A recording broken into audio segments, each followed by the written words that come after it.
One more time. One more time.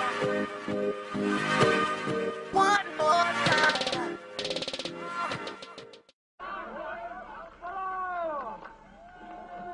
It's an emotional moment for Germans. On Altos, the Australian hackers had a reputation as being among the best and the brightest. One reason this was true is because one of the Australian hackers, Force, had a program that was very valuable called DEFCON. DEFCON was designed to scan computer networks for addresses of computers on that network with modems attached. Force was at home alone one night running his famous DEFCON program, and suddenly it connected to a system, and he began receiving thousands of credit card numbers being dumped to his machine. When Force went through this giant data dump, he found in the last section some unusual credit card transactions. Some of them were for buying expensive cars, or eating out at restaurants, or even visiting brothels. And in fact, one of the people had a credit limit of $5 million. When Force checked the origin of the list, he found it came from one of the world's largest banks, Citibank.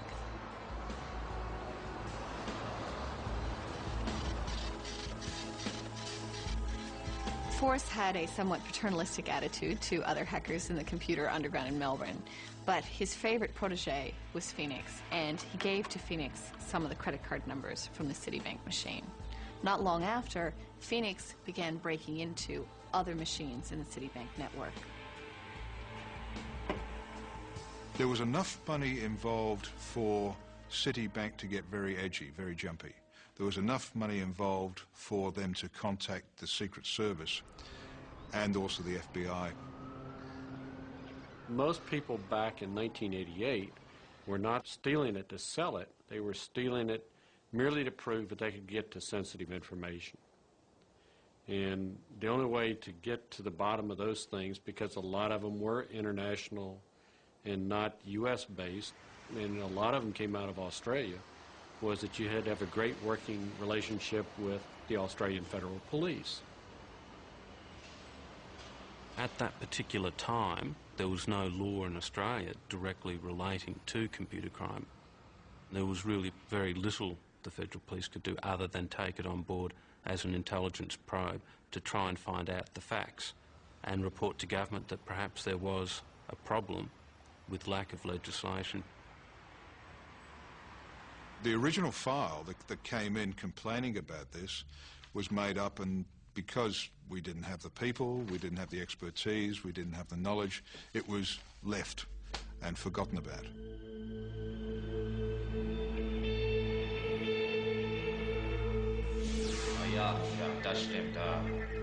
In the Northern Hemisphere, the West German police made headway in their own case when they arrested Pengo and his fellow hackers. Pengo gave full details of the hacking ring's activities in the hope of gaining immunity from prosecution.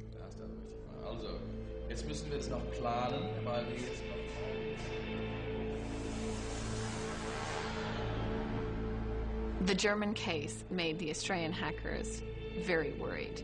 It created a paranoia that they were next on the list. The Australians were made even more paranoid by the fact that one of the ringleaders of the German group, Hagbard, was found burned to death. His petrol-doused, charred remains were found in a forest in Germany.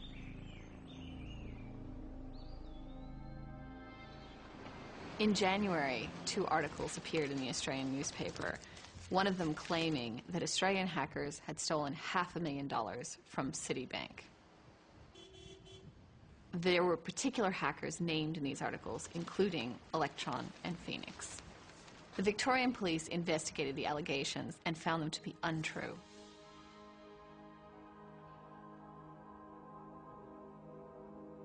The articles that were published in the Australian indicated that there were a certain number of informants. It scared me for a couple of weeks, but then the fear versus the need to find the modem and start again won out. So I was back into it again pretty quickly.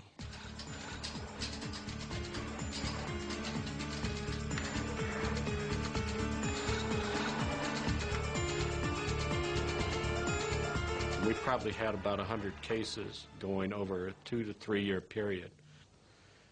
And I'm not sure why, you can't explain why hackers were more prevalent attacking U.S. systems, but at that particular point in time they were.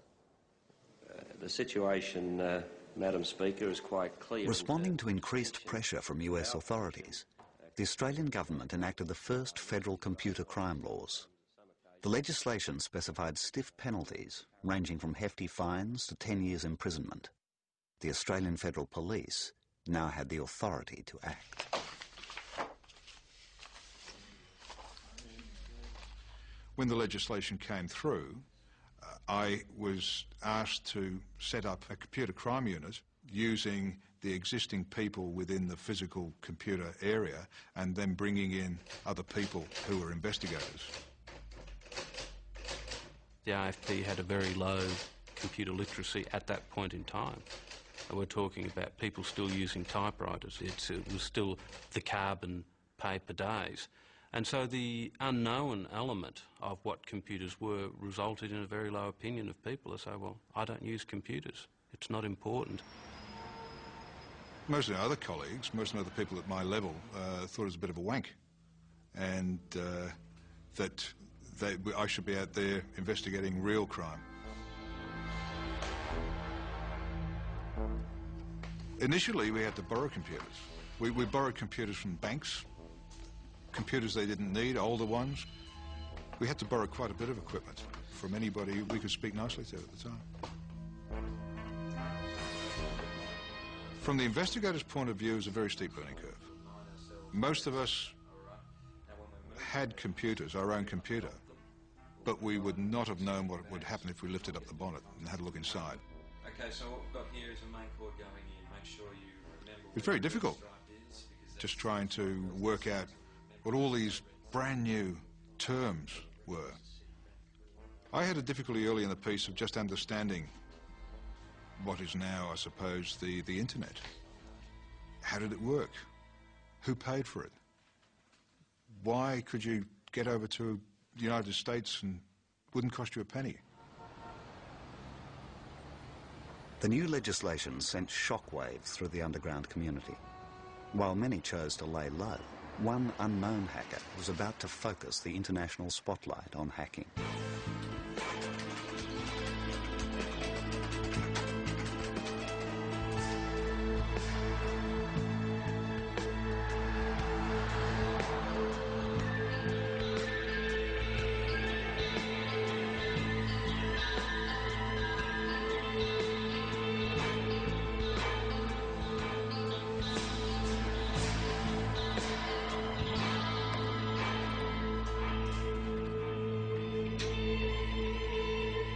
NASA was 2 days away from launching the space shuttle which carried the Galileo space probe. Galileo had been dogged by controversy from the very beginning because it was to be powered by plutonium. There was some concern that if the shuttle were to blow up, and this was the first shuttle flight after the Challenger, these plutonium power cells would rupture and that there would be a huge plutonium release into the state of Florida. So at that time, there was a protest going on around the launch, and it was effectively, I think, the morning of that launch that this worm hit. NASA's computers had been attacked by a worm, a sophisticated form of computer virus. Can I speak to Ron Tencati, please? The worm would change the system logon banner, so when the user would type in their password, up would pop this banner that would fill the screen, and it says, your computer has been wanked, you talk of times of peace and then prepare for war, and this logo that said, Worms Against Nuclear Killers, W-A-N-K. Panic. Just simple panic.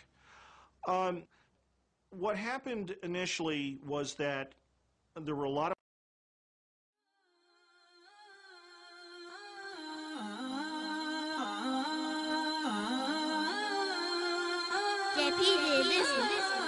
I know you don't wanna see me lie running through